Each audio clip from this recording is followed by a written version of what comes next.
warahmatullahi wabarakatuh. Waalaikumsalam warahmatullahi wabarakatuh. Sebelum kita mulai pembelajaran hari ini, kita berdoa terlebih dahulu ya. Berdoa kita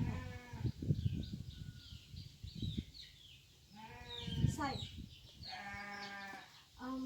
Sebelumnya, kalau ibu bilang mana semangatmu, kalian jawab ini semangatku. Bahasa Indonesia siap gitu ya. Oke. Mana semangatmu? Ini semangatku. Bahasa Indonesia Siap. bagus.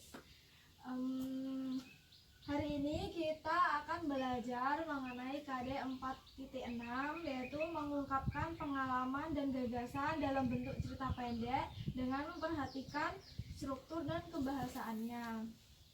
Nah, kalian udah tahu kan kalau cerita pendek itu pasti mengandung kebahasaan, unsur kebahasaan sama ciri-cirinya. Jadi hari ini kita akan membahas unsur kebahasaan dan ciri-ciri. Nah, silakan kalian buka modul kalian halaman 32. Nah, di sini kan terdapat beberapa ciri-ciri. Nah, ini sebuah cerita pendek memiliki jumlah kata yang tidak lebih dari 10.000 kata. Biasanya isi cerpen berasal dari kehidupan sehari-hari. Nah, biasanya cerpen itu dibikin berdasarkan kisah kehidupan sehari-hari. Terus tokoh di dalam cerpen digambarkan memiliki konflik atau masalah hingga pada tahap penyelesaiannya. Memakai kata yang sederhana dan mudah dipahami pembaca. Jadi pengarang itu dalam membuat cerita pendek enggak gimana ya, enggak terbelit-belit itu, kata-katanya gampang dipahami sama pembaca. Terus kesan atau pesan yang terdapat pada cerpen tersebut sangat mendalam sehingga pembaca turut merasakan kisah dari cerita tersebut. Biasanya hanya menceritakan satu peristiwa saja, memiliki alur cerita tunggal dan lurus. Penokohannya pada cerita pendek sangat sederhana, singkat, dan padat. Nah, ini biasanya setiap buku kan ciri-cirinya beda-beda. Nah, seperti ini. Terus kita ganti ke materi kaidah kebahasaan. Halaman 38. Kalau di buku ibu, kaidah kebahasaan itu ada 3. Yang pertama itu konjungsi.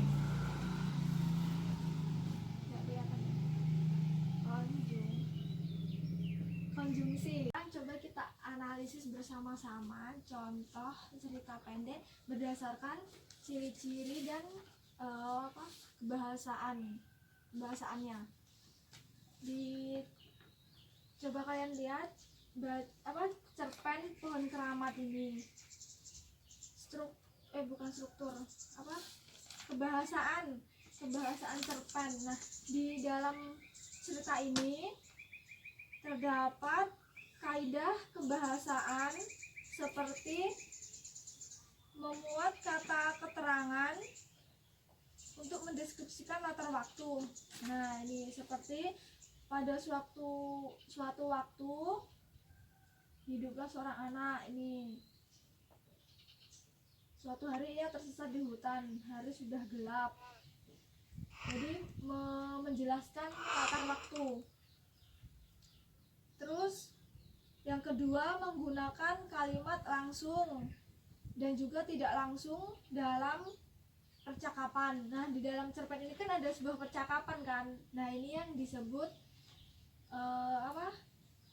kalimat langsung dan tak langsung. Terus yang ketiga, terdapat menggunakan konjungsi temporal. Jadi dalam menyusun ini cerita pendek ini berdasarkan urutan, kayak awal pengenalan, terus konflik, terus ending tuh. Terus di situ ciri-ciri. Terdapat ciri-ciri juga di dalam pohon keramat. Coba ciri-cirinya. Sebuah cerita pendek memiliki jumlah kata yang tidak lebih dari 10.000 kata. Ya betul. Terus yang kedua, nggak harus sesuai ini. Yang kedua, Berasal dari kehidupan sehari-hari.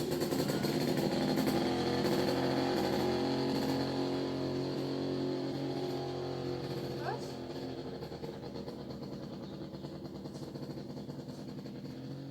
Menceritakan satu peristiwa.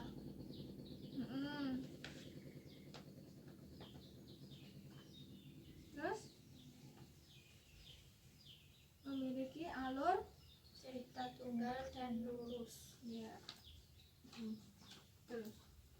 Jadi dalam menulis apa cerita pendek harus berdasarkan ciri kebahasaan, ciri-ciri maupun unsur kebahasaannya.